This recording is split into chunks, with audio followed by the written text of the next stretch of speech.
En primer lugar, agradecer como siempre a Letras Corsarias por poner la casa. En este año escolar creo que van cerca ya de 150 presentaciones, así que buen trabajo han hecho este año. Bienvenido Agustín, ya por segunda vez. Aquí está tu casa Letras y gracias a todos vosotros por haber venido aquí. Como ya he presentado a Agustín en otras ocasiones y como la biografía suya la podéis leer en la solapa del libro, aunque solo lo podéis comprar para leer su biografía y ver qué foto ha elegido, eso es un temazo siempre entre los escritores, voy a hacer como una biografía alternativa diciendo qué relación he tenido yo con Agustín y qué relación ha tenido Agustín con Salamanca durante estos años. En 2008, cuando yo tenía como 11 años, vino aquí a Salamanca con el dúo de Spoken Word con Fernández, con Eloy, presentando After Pop, y ya ahí desde el inicio, Spoken Word, palabra hablada, es como un concepto que podemos oponer a lo que es la declamación, que en poesía ya señalaba que era uno de los dos grandes males que él consideraba de la poesía, esa declamación excesiva de los textos. Y de hecho tenía un verso, más o menos que no me acuerdo, que es como que no entendías cómo la poesía generaba ruido, si era una cosa que venía del silencio y se leía en silencio o iba al silencio. Ya en 2015, cuando yo empecé la carrera de filología, en primera de carrera, que ya lo hemos hablado alguna vez, que aquí empezamos en primero con literatura del siglo XX y acabamos en cuarto con Edad Media, vamos al revés, de lo más cercano a lo más lejano. Nuestro profesor Jamberina, en literatura del siglo XX, nos daba adendas que no tenían que ver con la programación, y ahí recuerdo a La Sin Sombrero, recuerdo a Pilar Paz Pasamar, y recuerdo la adenda que nos dio de Proyecto Nocilla, donde teóricamente lo que más se nos resaltaba de todo ese proyecto es como el concepto del DJ, de cómo tenemos y debemos jugar con distintas fuentes. No olvidemos que así nace el hip hop, como pinchando discos de R&B y lo hacen como tal cual, sin tener que reescribirlo, reestructurarlo. Y ahí tiene un verso en Antibiótico que es damos vueltas a las cosas sin saber o sin pensar que el equipo y Borges son la misma cosa. Y que al final es lo que hacía Warhol, ¿no? Como sacar cosas de su contexto y meterlas en otro. Ya en 2000, un año después, en 2016, vino a Poemargen, que creo que lo organizaba Vega, por aquí presente, que guardo el folleto, donde venía con un show que, qué casualidad, se llamaba Ya nadie se llamará como yo, ya por 2016, donde mezclaba música, vídeo y voz. Y como no, mezclaba, pues eso, la mezcla de la música, el vídeo, un intento, como no, de sacar la poesía de la poesía y mezclarla con otros lenguajes. Vino en 2019 a la Feria del Libro a presentar Teoría General de la Basura, que se presentaba un poco con este debate sobre la apropiación cultural que estaba en aquel momento como una respuesta a que al final estamos hechos de citas de otros y que todos nos apropiamos de ideas de otros y que es imposible que algo nazca de la nada. El año pasado, Letras Corsarias presentó aquí La Forma de la Multitud, con el que ganó el primer premio de ensayo Eugenio Trías, y aquí llegamos a Madre de Corazón Atómico, que es una novela que parte o que podemos enmarcar en esta novela sobre los duelos de un padre, sobre la ausencia de un padre. Pienso mucho en Diario del Duelo de Baltz, pienso en La muerte del padre, Mi lucha de Nausgard, pienso en Carta al padre de Kafka, salvando las diferencias y que cada cual tiene una imagen paterna y unas cosas que decirle. Pero es mucho más. Encontramos la estructura típica de Agustín Fernández Mayo de mezclar capítulos cortos con imágenes y con otras cosas y o sea, como que es el mismo Agustín de siempre observando esta vez el duelo paterno. Así, en la primera página leemos: hoy, 25 de febrero de 2024, hace 12 años que con 87 años de edad murió mi padre. Encontramos la voz del autor escribiendo sobre su padre, ante su padre, desde su padre e incluso mediante su padre. Como si la escritura fuera un modo de llenar una ausencia, un acto para equilibrar la distancia que los separa en vida, una responsabilidad del autor para consigo mismo. Sabemos por tus entrevistas que eres de escritura rápida, pero en la novela podemos leer que te sientes mal debido a esta rapidez. Y la primera pregunta sería: ¿cómo es emocionalmente escribir sobre, durante o tras un duelo? ¿Y por qué esa desconfianza, esa rapidez de la escritura? Bueno, gracias por aceptar la presentación de este libro tan especial, tan personal, tan único. Todo el libro es único, pero para mí este es más único, si es que tal redundancia es posible, ¿no? como cuando le preguntaban a uno, ¿usted se declara inocente o culpable? Y dice, súper inocente. Y dice, no, no existe súper inocente. O es inocente o es culpable. Bueno, pues todo libro es único, pero este vamos a decir que es más único aún. Por esto mismo, porque habla del duelo y como ahora charlaremos hoy. También quiero agradecer a todas y a todos los que estáis aquí, buenos amigos, amigas, algunos y algunas, a otros desconocidos también y desconocidas. También muchísimas gracias por venir y bueno, para compartir este rato hablando de literatura y a la librería Letras Corsarias por acogerme una vez más, y a la editorial Six Barral, que es la mejor editorial del mundo porque me edita a mí. Entonces, no siempre editan la mejor editorial del mundo, eso es muy importante. Sea esta cual sea. Bueno, empiezo diciendo que, claro, tú me preguntabas que se me ha ido un poco ahora, qué significa escribir desde una distancia tan, digamos, estando tan implicado, ¿no? Si lo entendí bien, ¿no? Bueno, es una forma de escribir totalmente diferente. Yo, por decirlo así un poco en general, el libro, un poco de qué va, esto ocurre que hace 12 años mi padre se muere, por muerte vamos a llamarlo, causas naturales. El último año de su vida, ya no por una demencia senil, que no un Alzheimer, como en algunos lugares se ha dicho, ya no me reconoce, ni a mí ni a nadie. A mi madre sí, por cierto, es la única persona que reconoció siempre. Y hay un momento en el que mi padre me pregunta algo que es una barbaridad, pongamos por caso, ¿y tú quién eres? En el instante en que mi padre me pregunta ¿tú quién eres?, me doy cuenta de que yo estaba preparado para asumir la decadencia física de una persona, quizá por mi trabajo como radiofísico hospitalario o físico hospitalario en el tratamiento del cáncer. Bueno, pues había visto la degradación física, pero me di cuenta de que no estaba para nada preparado para asumir la degradación cognitiva de alguien tan cercano como es tu padre. En el instante que mi padre no me reconoce, a mí se me abre un abismo en los pies en ese instante.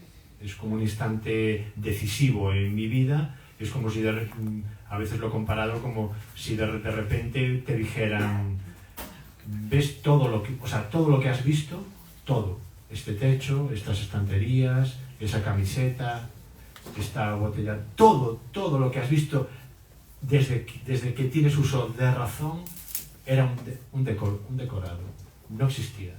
Te bajan el telón y te suben el telón como en el teatro y aparece otra realidad. Claro, eso es cuando pues tú ves el rostro de tu padre, ves sus gestos, su timbre de voz, pero no sé. Y aparece la pregunta, una de las preguntas que de algún modo articula el libro, y una de las preguntas por las que yo empiezo, yo creo que a pensar que algún día escribiré acerca de él y de su vida, que sería un año más tarde cuando murió, que empecé a escribir este libro, que es la pregunta de ¿quién hay ahí? Esa es la pregunta para mí fundamental. Miras a los ojos a alguien, pero ya no es ese alguien, y te preguntas, ¿pero quién hay ahí? ¿Por qué es fundamental? Porque es la pregunta de la identidad, es la pregunta de eso que nos vuelve a todos tarumbas, a lo mejor, o un poco locos, a lo mejor inútilmente, que es, bueno, ¿quiénes somos?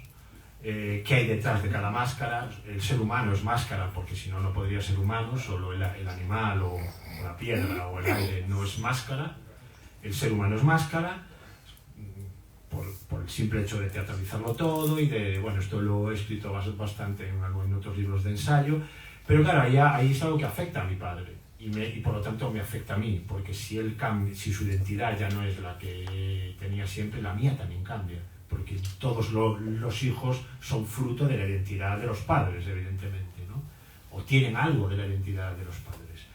Bueno, pues en ese momento a mí el mundo se me gira. Hace 12 años sigo escribiendo otros libros, todos los que he editado en estos 12 años, que no son pocos, de ensayo, de poesía, de otras novelas, pero este proyecto está en mi cabeza.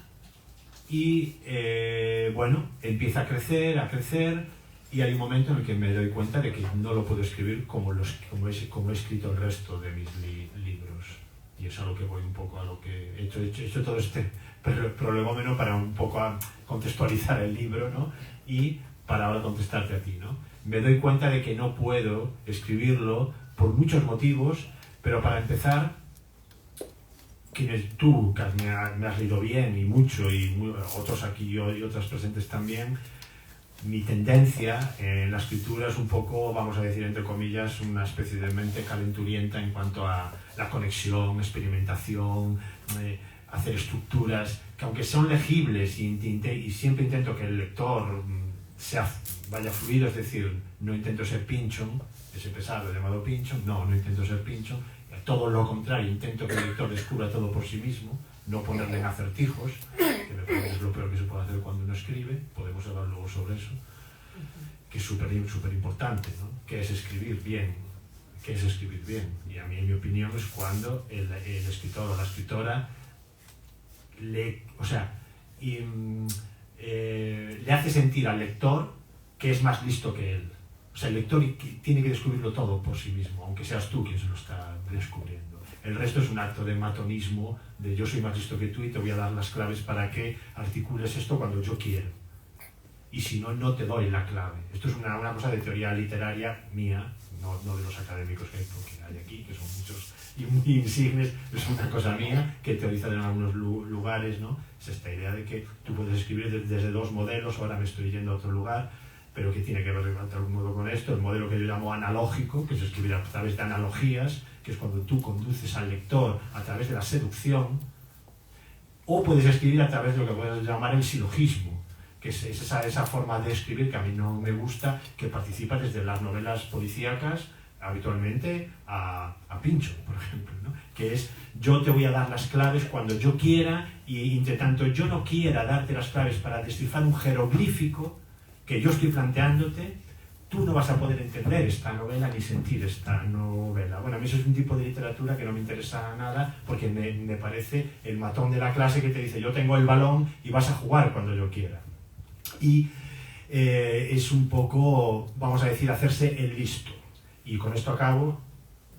Veo que coges el micro y con razón, porque me estoy enrollando. Con esto sí que acabo. ¿Qué pasa con el libro que nos trae aquí, Madre de Corazón Atómico? Lo que ocurre es que yo cuando empezaba a escribir, como tengo aún así esa tendencia a hacer productos, digamos, hijo de cierto posmodernismo, o llámale X, me daba cuenta, y es lo importante, de que estaba usando la muerte de mi padre para hacerme el listo. Y de repente me di cuenta de que, desde un punto de vista personal, esto es único y mío, y es personal, no intento que el resto del mundo tenga que compartirlo o sentirlo, aparte de que es imposible, porque cada cual es cada cual, me di cuenta de que para mí éticamente, mi ética de repente me decía que estaba haciendo algo mal, que yo no podía hacerme el gran escritor ni usar la muerte de mi padre para mayor gloria de mi literatura. Que yo lo que quería hacer en verdad era escribir la vida de mi padre y mi relación con él, sencillamente. De la forma, pero llegar a esa conclusión me llevó muchos años. Y luego, como ahora, no sé, sería muy largo, o bueno, habría que dar paso a otras cosas, recuérdame que luego cuente algo sobre eso que ilustra muy, muy bien, comparándolo con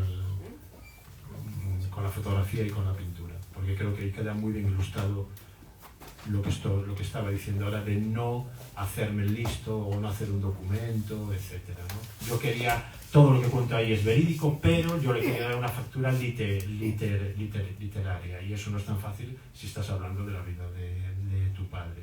Y conste que yo ya había hecho un poemario, del cual espero que en un momento dado saques a colación.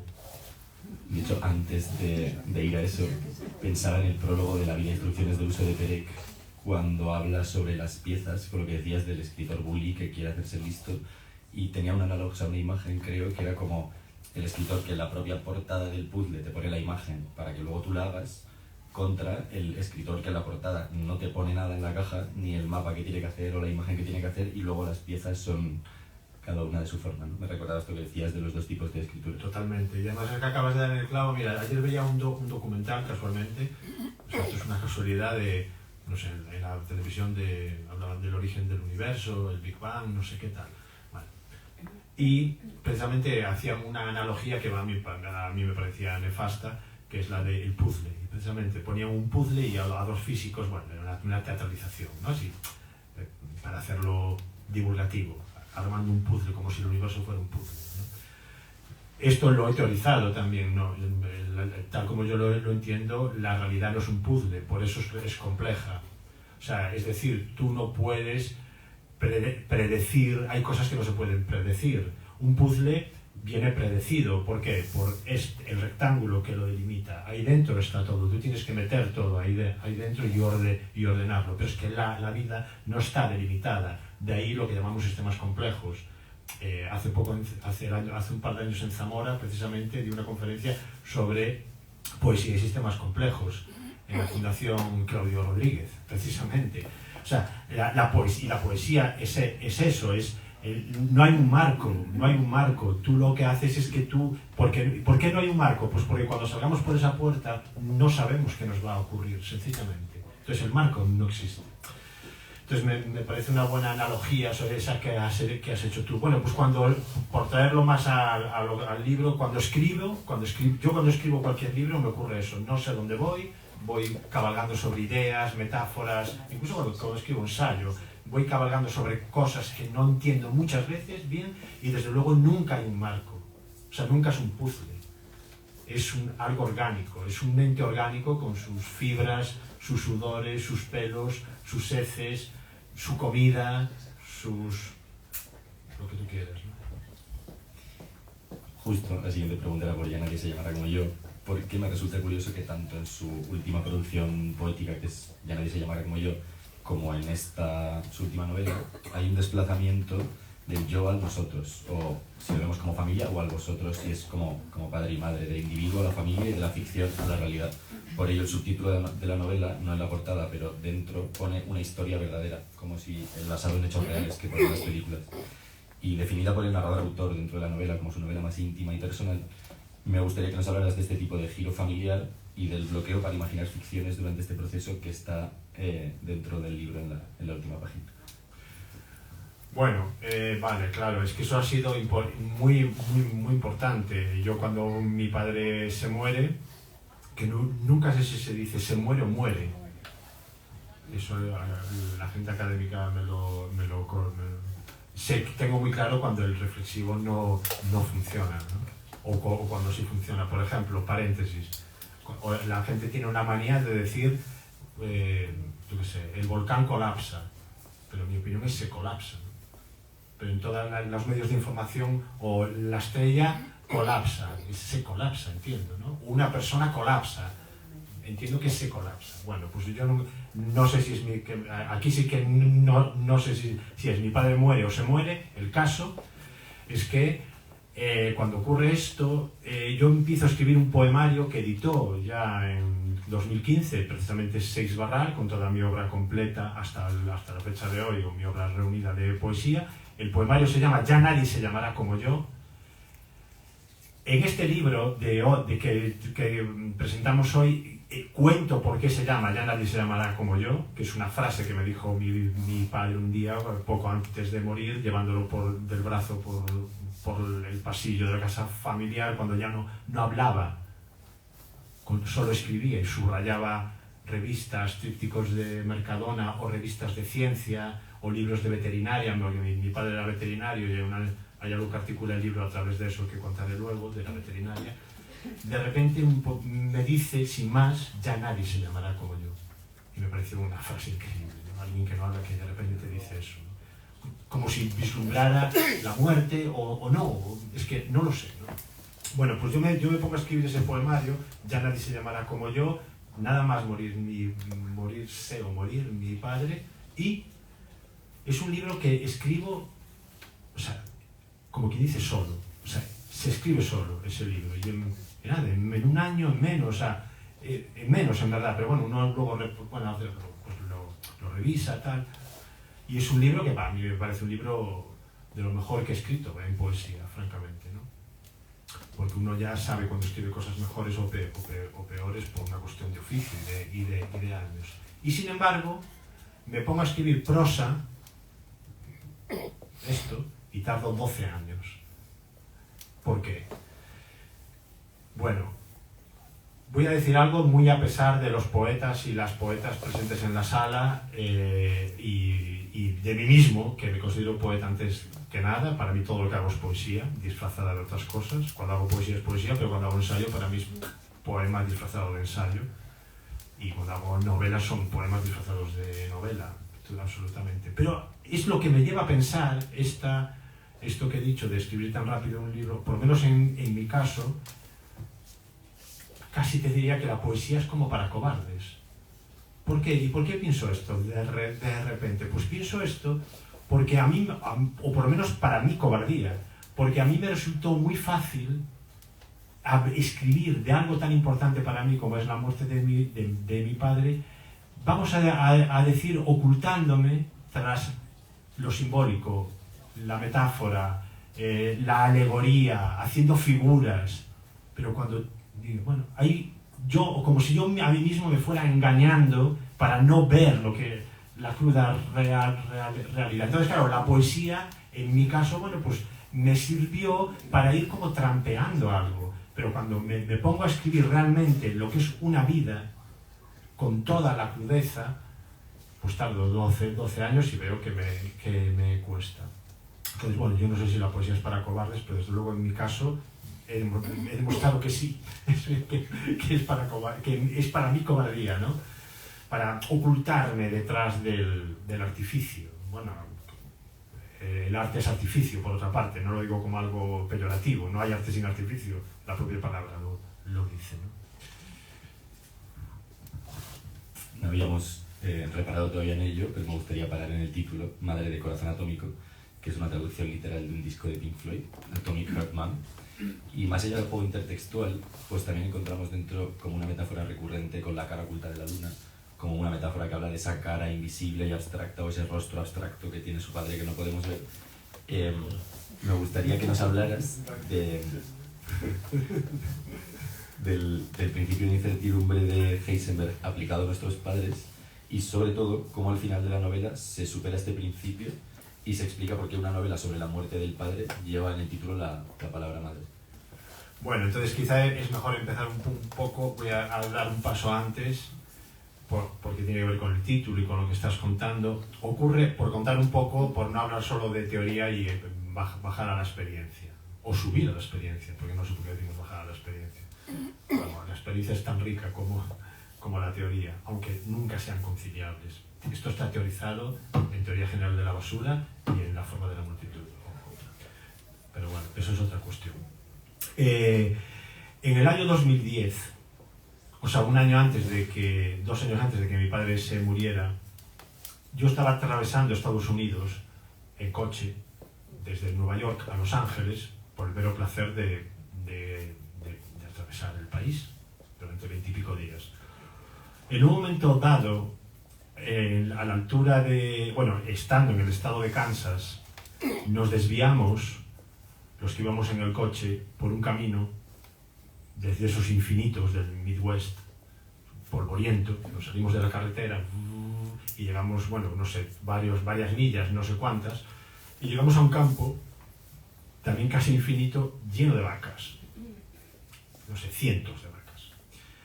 Nos bajamos del coche, claro, las vacas, ahora hacía días que no veían a un humano, no lo sé, se nos quedan mirando, como ocurre siempre, y nosotros humanos nos quedamos mirando a las vacas. Y era una escena para mí increíble, cientos de vacas en silencio mirando a 4 humanos y 4 humanos mirando a las vacas como si fuera el primer contacto entre 2 civilizaciones o entre humanos y alienígenas, ¿no? Nos quedamos en silencio 1 minuto, 2 y nos fuimos. En ese momento, que digo como solamente es por una curiosidad, que eso sonaba en el cassette, o bueno, en el iPod, la canción de David Bowie, Space Oddity, lo digo como lo digo en el libro, me gusta decirlo. En ese momento recuerdo, estoy hablando del año 2010, recuerdo que mi padre, en el año 1967, y un mes antes de que yo naciera, yo nací en mayo, pues en abril, había estado en Kansas, Missouri, Utah, en el Midwest de Estados Unidos, como veterinario, es decir, era un viaje profesional para buscar razas de vacas, no sé exactamente cuáles, y traerlas a España en avión. Entonces, él me había contado algo, pero yo lo tenía así. Entonces, de repente me di cuenta como si yo estuviera siguiendo unos pasos de él involuntariamente, porque yo no iba buscando vacas, yo iba buscando mi mundo pospoético, grabando cosas, haciendo 1000 cosas, escribiendo, pero que, desde luego... Pero ¿qué ocurre? Que vuelvo a España y al año siguiente encuentro, cuando mi padre ya no tenía buena memoria, encuentro un cuaderno de bitácora que él escribió, mecanografió y pegó fotos en blanco y negro con su Yasica, que siempre yo había comprado una Yasica desde que la tengo en mente desde que era yo pequeño en casa. Había hecho un cuaderno de bitácora de aquel viaje a Estados Unidos, que me pareció increíble. O sea, ponía Missouri, viaje a Missouri, no sé qué, tal. Porque aparte de cuestiones técnicas de veterinaria, pues hablaba de la forma de vida de los Estados Unidos. Claro, que imaginaos España en el año 1967, como era, ¿no? Pues hablaba de los centros comerciales, hablaba de qué alimentación tenían, humanos, o sea, vacas y humanos, o sea, lo mezclaba todo. Bueno, era como un estudio también como sociológico, pero que llevaba también a la veterinaria.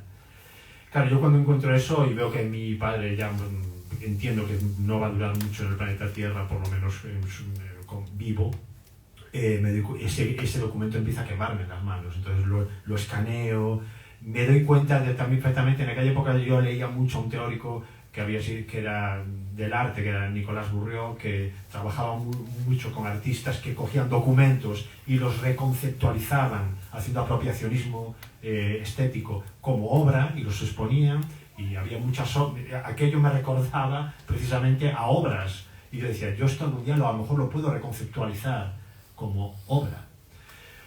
Bueno, el caso es que yo encuentro ese documento en el que salen muchas vacas, ¿no? Y bueno, y eso ya tiene que ver con las vacas. Entonces, bueno, aquí en el libro que hoy presentamos cuento muchas más cosas sobre ese documento, aparecen fotos, no lo voy a desgranar ahora aquí, pero él, poco antes de morir, me cuenta el viaje también, ¿no? Y me dice que cómo esas vacas las metió en un avión, era de Kansas a Boston, de Boston a Terranova, eran aviones de hélice, de Terranova, y bueno, y también tiene su parte cómica todo eso, ¿no? Porque, claro, son vacas volando y un piloto, que como cuento ahí, que es un antiguo piloto de la guerra de Corea y que le va contando cómo derribaba aviones coreanos y unas cosas muy extrañas. Y bueno, y entonces mi padre ve que el tío bebe 7-Up de una lata, que en España aún ni el 7-Up existía, y digo, un 7-Up tal. Y a mitad de la travesía se da cuenta de que ahí no hay 7-Up, que hay ginebra, ¿no? Y dice, bueno, tenía que confiar en aquel piloto. En Terranova no sé cuántos días incomunicados porque un motor se estropea. Bueno, y hay en las Azores igual, porque luego había que hacer escala en las Azores antes de llegar a Santiago de Compostela.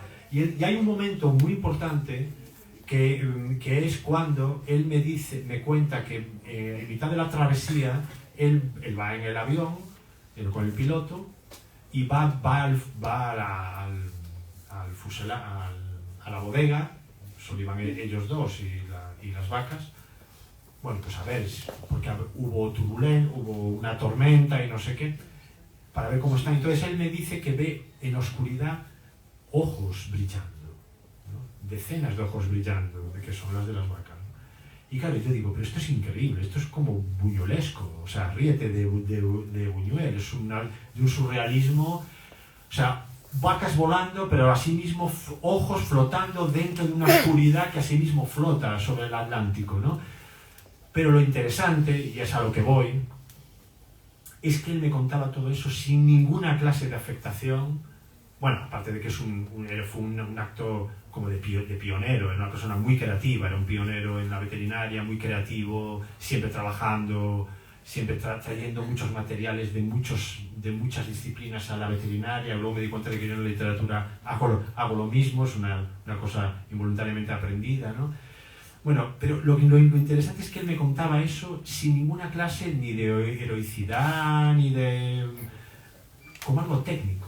Y a mí era lo que me fascinó, es decir, la idea de que a la realidad no hay que suplementarle fantasía alguna, porque la propia realidad, si la sabes narrar, ya es lo suficientemente fantástica.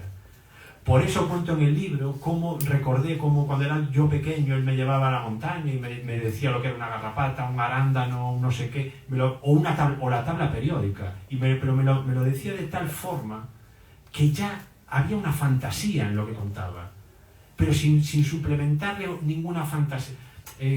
Quiero decir que ahí teorizo un poco sobre eso, lo que es hacer un relato fantástico o extraer la cara B de la realidad, que era lo que hacía él cuando me contaba las cosas. La cara B, que es la cara poética al final, ¿no? Y claro, para mí fue muy importante, sin darme cuenta en aquel momento, cómo yo he articulado mi literatura. Él nunca me contó un cuento para niños, nunca, vamos, nunca infantil. Lo cual, desde la perspectiva de hoy, se lo agradezco. Nunca me contó un cuento de Disney, ni me llevó a ver ni me compró un cuento de Disney, ni de nada. Ni me contó el cuento de los 3 cerditos. No, me contaba la realidad como si fuera un cuento. Es decir, no infantilizaba la vida de un infante. No, porque con el tiempo me he dado cuenta de que en mi caso sería lo peor que podría haber hecho, infantilizar la vida de un infante. Aparte de que a los niños yo creo que lo que más les fastidia es que les trates como a niños, ¿no? A mí siempre me trató como a un adulto. Claro, y eso te forma de una manera, pero siempre viendo la cara B de las cosas. La cara, que con los años me he dado cuenta de que es lo que yo llamo la cara B, esa cara B es la parte poética de la propia realidad, ¿no? Aquello que decía Joan Brossa, cuando tienes el ojo en modo poesía, ves poesía en todas partes. Pues claro que sí. ¿No decía William Blake, el universo está contenido en un grano de arena? Pues claro que está contenido en un grano de arena. Esa metáfora es exacta. ¿Qué hacen en el acelerador de partículas del CERN bajo tierra entre Suiza y Francia, sino acelerar ya no granos de arena, sino algo mucho más pequeño, partículas, para descubrir que el Big Bang, el origen del universo? Claro que el universo está contenido en un grano de arena y en menos. Esa es la cara B de la realidad, es la parte poética de la realidad que mi padre, de algún modo, sin yo darme cuenta, y probablemente sin él darse cuenta, me transmitió de alguna forma como herencia, ¿no? De alguna manera. Eso es muy bueno. Pues igual cuando me contaba lo de las vacas, cómo iba, o sea, con una sequedad. Y entonces cuando yo me pongo a escribir este libro hace 12 años, claro, yo intento hacer como algo fantástico, y las vacas y no sé qué, rápidamente me di cuenta y digo, no, si la potencia del relato está en cómo me lo contó él, como quien cuenta que ayer fue a la compra y volvió, y la potencia está ahí, porque es un hecho anómalo contado como si no pasara nada, y eso es lo que realmente imprime al relato una fuerza, sin subrayados, sin rimbombancias, ¿no? Y ahora ya voy, con esto acabo, a la portada. ¿Por qué he contado todo esto? Porque si no, no se entiende la portada. Como tú has dicho, el disco, cuando yo era pequeño, debía tener 8 años, aparece por mi casa, traído por alguna de mis hermanas mayores, el disco de Pink Floyd, Atom Heart Mother, traducido al español, Madre de Corazón Atómico. Mi padre, como es veterinario, mis hermanas están allí quemando el disco, poniéndolo, y mi padre, obviamente, mi padre tendría 100 años, o sea, mi padre, como mi madre, por cierto, que aún vive, tiene 100 años, podríamos llamarla por teléfono y nos cogería el teléfono ahora mismo y le llama, ¿y cómo estás, mamá? Muy bien, como una reina, que es lo que me dice siempre. Bueno, pues quiero decirte que mi padre, Pink Floyd, ya no es que le gustara o no, es que ni entraba a considerar eso. O sea, ni entraba a considerarlo, vamos, era como, no sé, una gente marcianos, ¿no? Pero ¿qué hace él? Ve el disco, quienes no lo conozcáis, la portada es la fotografía de una vaca, el por qué Pink Floyd puso la fotografía de esa vaca está contado en el libro y no lo voy a contar porque está en Google, pero lo podéis leer en Google, pero ya es suficientemente estrambótico. Pero a lo que voy es que mi padre coge el disco y yo veo que él pasa obviamente de Pink Floyd y me describe y me explica y me cuenta las tres cosas, la vaca que hay ahí, qué raza es una frisona holandesa, qué tipo de pasto come, qué genética tiene, por qué no tienen cuernos. Me hace una descripción técnico-veterinaria de la portada. Y claro, eso es un momento epifánico en mi vida, porque ¿yo qué estoy viendo ahí? Yo estoy viendo a un adulto que se está fijando en lo que nadie se está fijando. Todo el mundo se está fijando en el contenido del disco y hay alguien que ve, vuelvo a decir, la cara B de las cosas. Y dice, no, te voy a decir lo que nadie te está diciendo. ¿Qué es esa portada, técnicamente?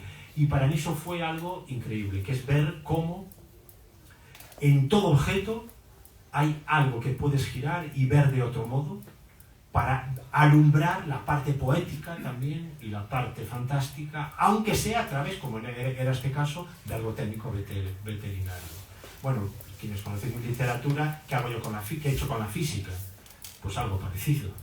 Solo que solo me he dado cuenta hasta que iba por la mitad de este libro. O sea, yo hasta hace pocos años he perfeccionado sobre esto, ¿no? Como debe ser, porque todo hijo ha de pasar de los padres, porque si no, no es hijo. Y los hijos, porque si no, el mundo se estancaría, ¿no? Todo hijo tiene que renegar de los padres, y no una, sino varias veces, si es un hijo de verdad, ¿no?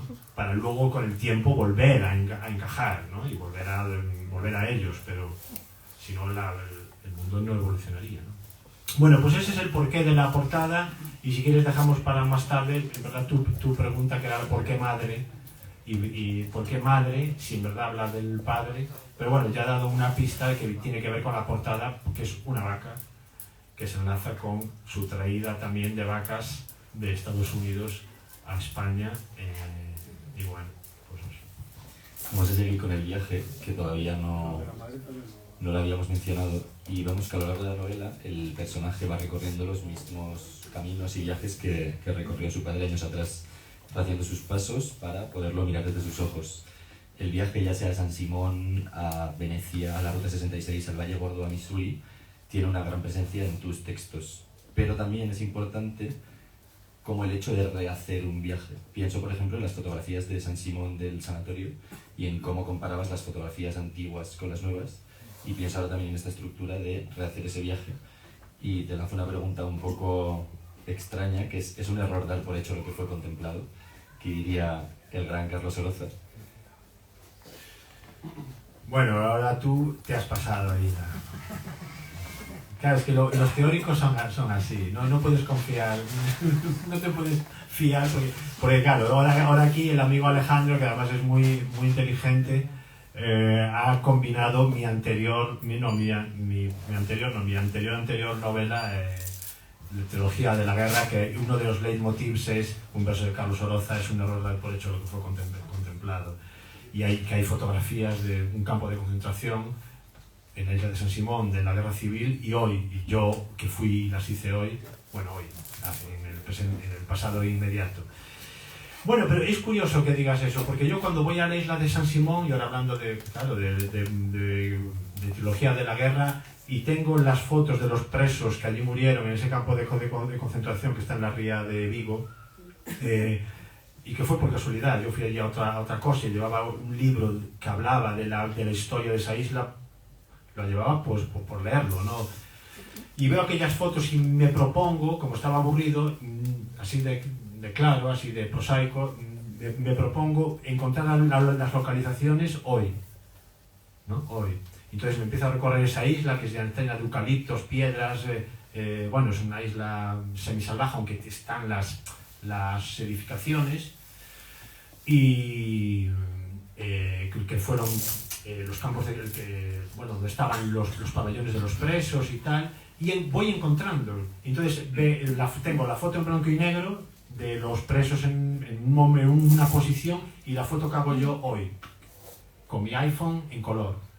Y ese es el instante, cuando veo la foto en blanco y negro de los presos y la mía hecha hoy en color, que podría ser de un tríptico de anuncios de viajes para venga a la isla maravillosa para pasar unas vacaciones maravillosas llamada San Simón, o sea, con luz, en color, lucía el sol, es cuando percibo la distancia infinita, vuelvo, y por eso tiene que ver con este libro, lo has traído muy bien, percibo la distancia infinita que me separa a mí, bueno, no voy a decir a mí, esas dos fotografías, unas personas que la mayoría morirían, que además estaban presas, y mi fotografía hoy, que es una fotografía idílica. Entonces yo lo que me ocurre ahí, cuando hago aquellas dos fotos en San Simón, bueno, aquella foto en San Simón y las comparo, es que se abre un vértigo, también un agujero entre esas dos realidades. Intento construir un puente entre esas dos realidades y veo que no puedo. Es como si yo tuviera un pie en una foto y otro pie en la foto de hoy, y quisiera dar un paso y no pudiera. Entonces, el tratar de construir ese puente empleé 550 páginas, que era Trilogía de la Guerra, ¿no? Por ejemplo. Pero bueno, tiene que ver con eso, porque con lo que estamos comentando aquí hoy, porque uno de los leitmotivs es un error dar por hecho lo que fue contemplado, que es una forma de decir que todo lo que fue contemplado, todo lo que ocurrió, de alguna forma se rehace. Como yo rehice en San Simón a través de mis fotografías un pasado, aunque me lo inventé, claro, uno va inventando. Y como aquí, evidentemente, cuando escribo acerca de mi padre y acerca de su viaje o de mi viaje, obviamente es una forma de decir, padre, tu viaje aún no ha terminado. O sea, es un error dar por hecho lo que fue contemplado, porque ahí es estricto. Tu viaje no lo doy por hecho. Lo voy a continuar yo, a mi manera, ¿no? Que es escribiendo este libro, escribiendo su vida y mi relación con él, ¿no? Y en ese sentido, como decías tú en la novela, la muerte como un punto de partida o como una resurrección más que como un final. Bueno, absolutamente, claro. Claro, es que el libro empieza ya diciendo, en el libro empiezo diciendo directamente que la muerte no existe. Es algo de lo que estoy firmemente convencido hoy día. ¿Por qué? Porque cuando es una experiencia personal, tampoco la quiero hacer extensible a todo el mundo, claro, pero cuando mi padre muere, me doy cuenta de que en realidad se empieza a formar en mi cabeza una imagen de él, de otra, muy diferente. Es un proceso muy, muy misterioso por el cual empieza a formarse en mi cabeza otro, que es él, pero también es otro, de tal forma que llego a la conclusión, bueno, y a la sensación de que en realidad no muere, lo que hace es que muere para resucitar. Y lo veo como su última gran lección de vida, que es, hijo, no he muerto, o dicho de otro modo, muero, pero para que te enteres de que resucito en ti, de que la gente no muere, sigue viviendo y creciendo resucitadamente dentro de la cabeza de los que seguimos aquí. Y bueno, para mí eso fue una cosa que me abrió los ojos también, esa sensación, y que me hizo girar la muerte, cambiarle un signo de negativo a positivo, por decirlo en términos prosaicos, y que, bueno, es algo que desde entonces me acompaña. Hay muchas cosas que me acompañan desde que he escrito, entonces, y una de ellas es esa. Otra que antes no la comenté, pero es muy breve y la comento, cuando me preguntaba quién hay ahí, cuando hablaba de la identidad, que mi padre ya no me reconocía. A partir de entonces, como digo en el libro, hay dos ideas que dominan mi día a día. Una es que la realidad no es la realidad, sino un deseo. Y dos, que es la que viene al caso, la identidad es una alucinación del ego. No, desde entonces yo creo que la identidad es una cosa que nos inventamos como algo sólido, y la identidad es algo voluble, va y viene. Me ayudó a teorizar mucho en un librito precioso para mí que se llama La mirada imposible, editado por Wunderkammer, y luego en la forma de la multitud, esta idea de que la identidad es una alucinación que nos conviene, ¿no? Y bueno, eso. También con la idea esta de que decíamos antes, es un error dar por hecho lo que fue contemplado. Mencionas tú en la novela lo que es los portadores de significado, como por mucho que dos personas observen una misma realidad, siempre va a ser una experiencia distinta. Y aquí quiero abrir el tema de la repetición con 3 citas de Pavese, porque aparece la idea de que todo nace para repetirse, nada puede existir aisladamente, y pensé en los diarios de Pavese y me vinieron 3 citas que las digo. No hay un ver las cosas por primera vez. Lo que recordamos, lo que advertimos, es siempre una segunda vez. Todo es repetición, rehacer el camino, retornar. En realidad, también la primera es una segunda vez. Y para expresar admiración se dice que una cosa se parece a otra, confirmación del hecho de que nunca se ve una cosa la primera vez, sino la segunda, cuando se transfiere a otra, que aquí está justo también este concepto de metamorfosis de una cosa. Absolutamente, claro, ¿no? Bueno, es que ahí no recordaba, si las leía alguna vez no recordaba esas citas de Pavese, pero claro, son exactas, ¿no? Aún leía hoy una cita de Pascal Quignard, que he traído un libro para leerlo en el viaje, y hablaba sobre esto, de que en realidad todo son huellas, ¿no? Y una huella que es pues algo que se parece a algo que hubo, pero que ya no es lo que hubo, pero que de alguna forma en ese parecerse se repite, ¿no? Y bueno, yo aquí en el libro hablo mucho de las repeticiones, efectivamente, de cómo todo lo que existe, que esto ya lo he dicho en otros muchos libros, pero aquí concentrado en qué es la muerte, en que, bueno, que todo lo que existe para que vuelva a existir. Yo incluso creo que de los porqués colaterales, pero uno de los porqués del arte en general es precisamente ese, es prepararnos para que cuando algo ocurra no nos muramos de susto. O sea, una idea que domina toda mi vida y mi literatura y mi día a día es que lo inédito absoluto no existe, porque si existiera nos moriríamos de susto. O sea, nadie puede imaginar algo que no haya sido antes imaginado por alguien. Todo se repite. Lo decía muy bien Álvaro Cunqueiro, los mitos no existen, y no existen porque nunca han existido, por lo tanto no podrán repetirse. Por eso un mito es un mito. Pero ¿qué pasa? Que, por decir algo, las Torres Gemelas pues ya habían caído 100 veces y miles, para empezar desde la Torre de Babel. ¿Por qué ensayamos con el arte, con las religiones, ideas? Pues evidentemente para que cuando algo ocurra no te mueras de susto. ¿Por qué pensamos en fantasmas? Obviamente los fantasmas no existen, no pueden existir como materialidad. ¿Pero por qué el ser humano ficciona fantasmas desde que es humano? Por si algún día aparecen, no nos muramos de susto, estemos preparados, ¿no?, para afrontarlos. Yo estoy convencido de eso, ¿no? Y conste que yo creo que en eso consiste, en verdad, el eterno retorno nietzscheano, ¿no? Que todo vuelve, solo que vuelve en otro contexto, por lo tanto ya no es lo mismo que era antes, ¿no? Pero y bueno, las repeticiones están en todo. ¿Por qué hacemos poesía? La poesía sin ritornero, sin repetición, no existe. Además, aparte de que no olvidemos que lo que no se repite el cerebro no puede ni entenderlo.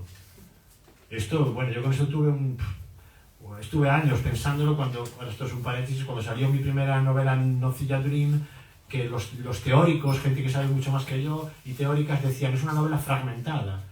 Y yo no decía, bueno, yo no veía por qué. Para mí era coherente, estaba todo hilado, ¿no? No sé, decía, ¿por qué? Para mí era armónica. Entonces, claro, luego me di cuenta de que aplicaban una plantilla que a mi modo de ver no correspondía con los tiempos.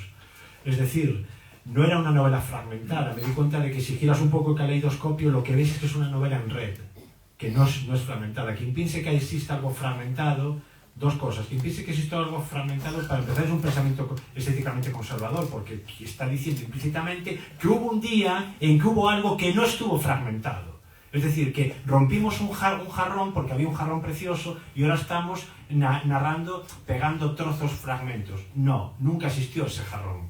Eso es un pensamiento conservador, ese jarrón precioso, perfectamente hecho. Pero dos, para colmo, es que lo fragmentado, el cerebro no puede entenderlo. Por lo tanto, no son novelas fragmentadas, son novelas en red, que es diferente. Que entonces ya no es una forma de narrar clásica de planteamiento nudo-desenlace o, digamos, jerárquica. No, son nodos conectados por enlaces.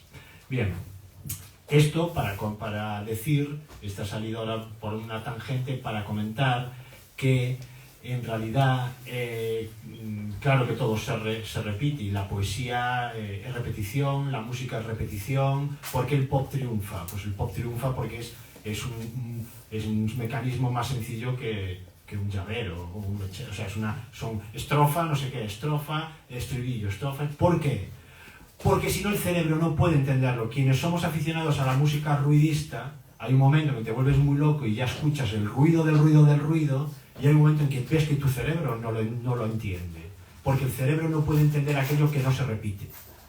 Bueno, a no ser que sea un ruido uniforme, pero si es un ruido abstracto, que nunca se repite, de ahí las dificultades de todo el dodecafonismo en sus vertientes más extremas, o incluso de experimentos ya de los años 60,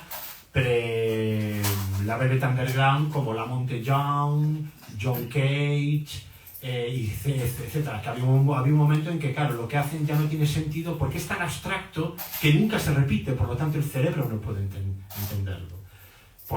Esto creo que lo vemos claro. Por último, que es por poner un ejemplo menos conocido, o menos, que a veces no se ve así, aunque es muy conocido, ¿qué es la ciencia? Bueno, la ciencia es la búsqueda de repeticiones. ¿Qué es una ley científica? La búsqueda de algo que se repite. ¿Por qué una manzana cae siempre igual? Una ley científica es la búsqueda de un estribillo, en este caso natural, que se repite. Porque el ser humano necesita eso. No se conoce civilización que no tenga alguna clase de ritmo, sea de tambores, sea de lo que sea. El ritmo es inherente al ser humano. El corazón es un ritmo, los pulmones son un ritmo. Cuando el corazón tiene arritmias nos ponemos muy nerviosos. ¿Por qué? Porque el ser humano necesita ritmos, porque si no el ser humano se pierde, se diluye, y en especial el cerebro se diluye. Por eso, ahora voy y con esto acabo, hablo del libro. En el libro llego a decir, sin embargo, también estoy convencido de que la muerte, fíjense, es lo único que sabemos que se repetirá siempre, porque a lo mejor hoy en día, aunque las manzanas no caen como siempre, aunque no lo parezca, aunque parezca una locura, hay una mínima probabilidad de que una manzana un día vaya hacia arriba en vez de hacia abajo. Aunque ustedes no se lo crean, la hay. O otras cosas, o que los semáforos en rojo de repente no nos lo cambien y que rojo signifique pasar, o que las mesas dejen de ser planas. Todas esas repeticiones que el ser humano funda para organizarse, algún día pueden cambiar, pero hay algo que nunca va a cambiar, y lo sabemos, que es que todos nos moriremos. Y sin embargo, ahí está la paradoja, esa repetición siempre nos da un susto. Es decir, a la muerte nadie se acostumbra, la muerte siempre es nueva. La muerte es nueva.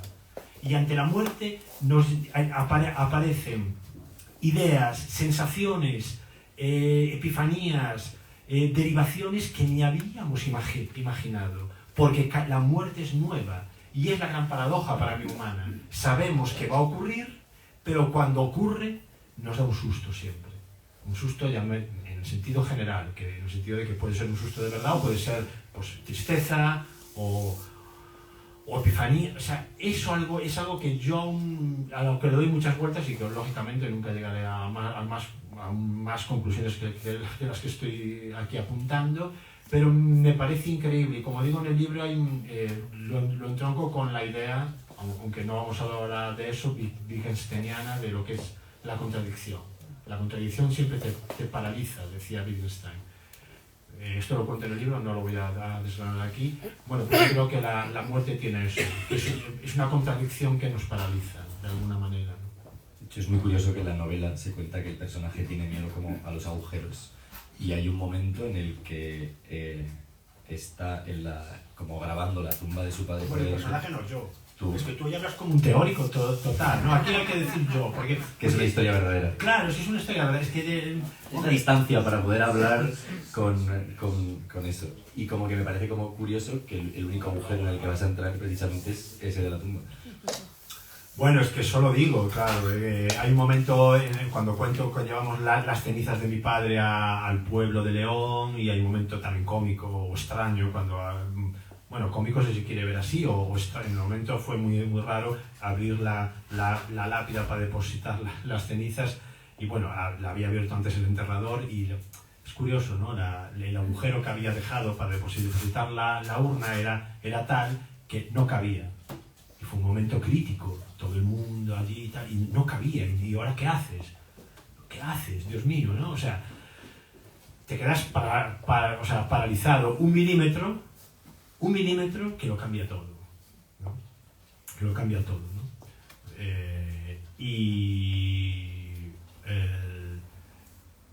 Iba a decir que, bueno, al final, y hubo un momento en que, claro, yo eché un ojo ahí dentro y tuve un pensamiento, de estos pensamientos que digo, la muerte como siempre es nueva, se te ocurren cosas muy extrañas, y cuando dejamos allí, corrimos la losa de mármol, antes yo eché una mirada y me di cuenta de que era la última vez que iba a ver ese agujero, excepto cuando yo en forma de cenizas esté ahí. Y me quedé patidifuso con ese pensamiento. Me quedé totalmente... O sea, la idea de que hay un agujero, que hay un lugar en el mundo que yo ya nunca voy a volver a ver hasta que me muera. Y ahí estaré muerto, por lo tanto no lo veré. Porque claro, ustedes pueden pensar, cualquier parte del mundo pueden verla. Pueden colarse en la casa de un vecino y ver. Pueden ir al Polo Norte y ver el Polo Norte. Pueden ir a unas minas de bajo tierra si tienen ganas, tiempo, dinero y muchas más. Pero ahí ya nunca vas a poder verlo. Entonces eso me dio bueno, fue un momento también muy definitivo, ¿no? Y más cuando cuento en el libro, que no voy a contar por qué, cuando mi aversión a la palabra agujero, que viene por culpa de un accidente de avión y que no tiene nada que ver con el avión que trajo mi padre de las vacas, ¿no? Pero con una visión de bueno, que no lo voy a contar, ¿no? Bueno, y mi aversión, que por eso, claro, yo leía mucho, cuando era estudiante de física, veíamos mucho a Burroughs, y cuando vi su afición a la palabra agujero, hoy día es de los escritores que más detesto del siglo XX. En serio, lo detesto. Me parece horrible. Lo detesto, sin más. Creo que ya hemos llegado a la hora. Claro. Y por pasar el micrófono al público, que sé que puede dar vergüencita si no le podéis hacer la pregunta ahora cuando os firme el libro, pero... Sí, mejor ahora que luego firmando libros, porque... Y además la gente es tímida y luego cuando firmas el libro te hace comentarios. Y además todos queremos escuchar vuestras preguntas, claro, que son súper interesantes. Conozco aquí la mitad de las caras y sois todas listísimas, así que no os calléis, por favor. O sí, tampoco es obligado. Si no, cerramos aquí. Mira, qué bien. Yo te quería preguntar sobre tu relación con lo inorgánico frente al orgánico. Pues eso, si piensas que hay una continuidad, una discontinuidad, porque percibo a la hora de leerte que está mucho más vivo en tus libros lo inorgánico que lo orgánico. Es la sensación que me da, como si lo mecánico fuera lo vivo y lo orgánico tuviera menos color, de alguna forma. No sé si... Bueno, es muy interesante eso, porque yo lo que intento un poco, como yo creo precisamente en lo orgánico, yo creo que lo que intento es a lo inorgánico insuflarle vida, verle la cara B, esa poética, ¿no? Por eso tengo poemas dedicados hablo de un tornillo, ¿no? Poetizar, hacer orgánico un tornillo, o sea, hacerlo vivo, orgánico en el sentido de vivo, ¿no? O al código de barras, que es un elemento de la contemporaneidad que me fascina, que tengo varios poemas. Gracias, código de barras, por detentar por detentar el silencio de los que aún anidan en los objetos. O sea, yo estoy seguro de que si San Juan de la Cruz, Eckhart, todos los grandes místicos y místicas, Teresa de Ávila, etcétera, vivieran hoy, harían poemas a los... Es algo súper misterioso porque es algo, está hecho de números, es como el píxel prácticamente, está hecho de números y sin embargo contiene una información infinita. Y es una información que está ahí, que ni tú ni yo podremos ver. Es como un misterio, es como una luz, que hay una luz oscura. Eso es lo que me interesa del código de barras, hacerlo orgánico de esa manera, ¿no? Porque yo asocio el código de barras casi al tiempo platónico, al tiempo del mundo ideal, que es el mundo de la matemática. Tú ya me entiendes. Bueno, no nos conocemos, pero que supongo que me entiendes. Y que es el mundo en el fondo, lo he enlazado en muchos sitios con la Jerusalén celeste. Ahí me interesa mucho la historia de las religiones. Y cada vez más. Y esa idea de que algún día, al final de los tiempos, bajará la Jerusalén en mármol, ¡boom! Porque ya el tiempo se ha acabado. Esto lo teoriza muy bien Agamben en varios libros. Bien. Eso es para mí. Yo el código de barras, fíjate que tengo una empanada mental tremenda, lo asocio a todo ese tipo de cosas. Y, por último, me interesa mucho el código de barras, por ejemplo, porque es una imagen, fijaos, que está pensada, que para mí esto es algo que me fascina, está pensada para ser vista no por el ojo humano, sino por otra imagen o por una máquina. Eso que los cajeros del supermercado, ¿no? El lector, como aquí, ¿no? Entonces a mí esta idea de que creamos imágenes para que sean vistas no por humanos, sino por otras imágenes, o en este caso, por máquinas, y para que cobren sentido siendo visto por máquinas, no por humanos, ¡wow! ¿Qué es la sábana santa? ¿Pensáis que estoy loco porque estoy enlazando muchas cosas? No estoy loco. Son rollos que se me van ocurriendo. Fijaos, ¿no? Como estamos haciendo una red de ideas. ¿Qué es la sábana santa? ¿Es algo preparado para ser visto por el ojo humano o no? Porque si de verdad es la sábana santa, es como el código de barras. No está pensado para que sea visto por el ojo humano. Es el Espíritu de Jesucristo que se eleva, punto. Si está pensado para ser visto por el ojo humano, es que obviamente es un timo, una falsidad, bueno, que es mentira, ¿no? Como yo creo que es mentira. Quiero decir con todo esto que fíjate de qué manera intento hacer orgánico lo inorgánico. Orgánico lo inorgánico. Porque de verdad lo que más me interesa es lo orgánico. Por eso decía antes que mis novelas y mis ficciones intento que sean orgánicas, que no sean un puzzle delimitado. Y si no hay otra pregunta más, terminaré, si la hay mejor, pero si no terminaré contando lo que antes se me olvidó, que te dije que me recordaras que no me has recordado. Pero si alguien tiene alguna pregunta o comentario...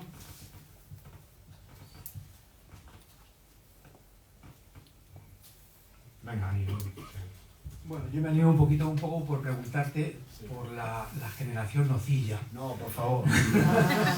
En el sentido de si ese etiquetado que te han puesto, de alguna manera,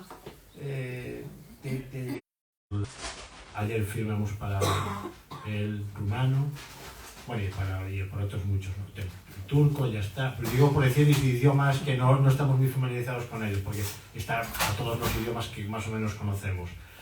Bueno, no, estoy muy orgulloso, aunque sea algo involuntario por mi parte. Yo escribí lo que creí que tenía que escribir según mi cultura, mi entorno y mi vida. Y es más, sin saber que lo que iba a hacer iba a cambiar parte de la literatura en español. Yo no lo sabía. Y hace 2 años le dieron el Premio Europeo de Literatura. Yo tuve que ir a recogerlo a La Haya. Me decía, pero ¿tú cómo escribiste esto en 2004? Lo escribí en 2004. Cuando yo te conocí a ti, María Ángeles, faltaba un año para que empezara a escribirlo, o aún no lo estaba escribiendo, pero estaba como... Dije, pues me decían, ¿cómo pudiste escribir esto? Porque su pregunta era, ¿y cuando habla de hoy? ¿Cómo pudiste ver que eso iba...? Pues no lo sé, es que yo no lo vi. Yo no vi que iba a hablar de la vida también, que iba a ser vigente 15, 18 años después o 20 años después. Yo escribí lo que creí que tenía que escribir, sencillamente, ¿no? Entonces, bueno, es lo que te puedo contestar. Pero respecto a lo que te comentaba antes, por terminar, que creo que es algo que quería ilustrar, la idea de por qué estoy 12 años escribiendo esto. Voy a poner un ejemplo. O sea, todo lo que vi aquí es verídico, pero le quería dar una factura literaria, lo quería hacer vivo. Por eso me acordé, por tu pregunta ahora, ¿no? Quería hacerlo orgánico. ¿Cómo se hace eso? No es fácil. Pero voy a poner un ejemplo que creo que todos y todas veréis. Olvidémonos de literatura, pensemos en la fotografía, el así llamado arte de la fotografía. Toda fotografía, si nos fijamos, toda la fotografía representa algo muerto. Toda fotografía es la representación de algo que en ese instante ha muerto. Y ahora me diréis, ¿pero qué tontería estás diciendo? Ya veréis cómo os dais cuenta cuando continúo con el siguiente ejemplo. Bueno, por supuesto, si la persona está muerta, el retrato fotografiado, por supuesto que es de un muerto, pero incluso aunque esté viva, la fotografía evidencia lo muerto. ¿Por qué? Por comparación, por experimental. Ahora pensad en, por ejemplo, cualquier cuadro, vais al Prado y veis allí a las meninas, a que nunca pensáis que esas personas están muertas. ¿A que nunca? O Felipe II. Vosotros cuando veis Felipe II decís, está muerto, está vivo, está vivísimo. Nunca pensáis en la muerte cuando veis un cuadro, fijaos, nunca. Aunque sea de vuestro padre retratado, que sabéis que está muerto, nunca. Y cuando veis una fotografía, estáis viendo la muerte. Yo no estoy viendo esa fotografía ahí y digo, eso está muerto. Es decir, la capacidad que tiene la fotografía de, como documento, matar lo que está documentando, y por otro lado la pintura, lo contrario, la capacidad que tiene de resucitar aquello que estaba muerto, a tal punto de que tú cuando ves un cuadro nunca ves la muerte. Es imposible ver la muerte en un cuadro. De verdad. Y quien haya visto la muerte en un cuadro, que lo diga, porque yo no conozco a nadie. O sea, yo no conozco a nadie que se haya puesto ante las meninas y haya dicho, joder, están muertas. ¿A qué no? Bueno, pues eso, ahora olvidémonos de la fotografía versus pintura, trasladémonos a la literatura. Bien, yo quería hacer un cuadro, por decirlo de alguna manera. Yo todo lo que pongo aquí es verídico, pero no quería hacer una fotografía, no quería hacer un documento, o un documental si vamos al cine, ¿no? No, quería hacer un cuadro, algo que quien lo lea vea que hay algo vivo, hay una peripecia, hay algo que se acerca a la novela. Por eso entiendo cuando tú me dices la novela, o la gente dice la novela, ¿no?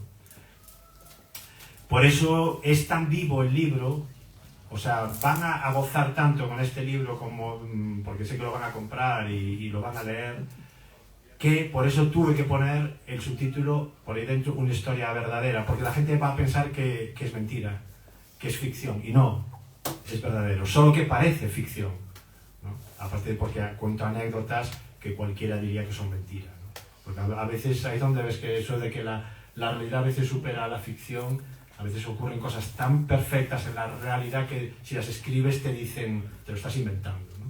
Pues no. Bueno, pues con eso yo termino, con esta reflexión acerca de lo vivo y de lo muerto y de la fotografía y la pintura y etcétera. Como decía Vilamatas, por cerrar, que la vida puede permitirse el lujo de ser inverosímil, pero la literatura no tanto. Bueno, efectivamente, claro que sí. Y yo lo he dicho de otra manera en muchos lugares, que es que, por decirlo en dos frases, si os fijáis, a la ficción siempre le pedimos que sea realista, que dé la sensación de realidad. Y a la realidad le pedimos que dé una sensación de ficción, ¿no? Todo el mundo está buscando cosas extrañas, ¿no? Cuando sales por la noche, cualquier adolescente lo que hace es buscar fantasía en la realidad. Un niño ya ni te cuento. Bueno, hay que irse, sí. Vamos. Gracias, Agustín. Gracias a todos. Gracias.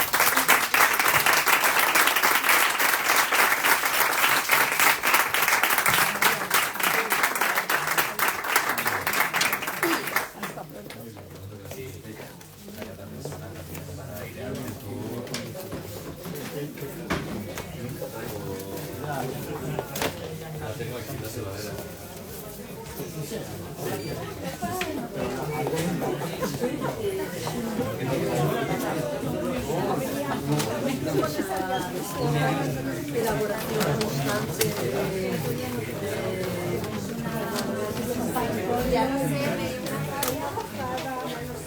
bueno, hola. Sí. Pues nada.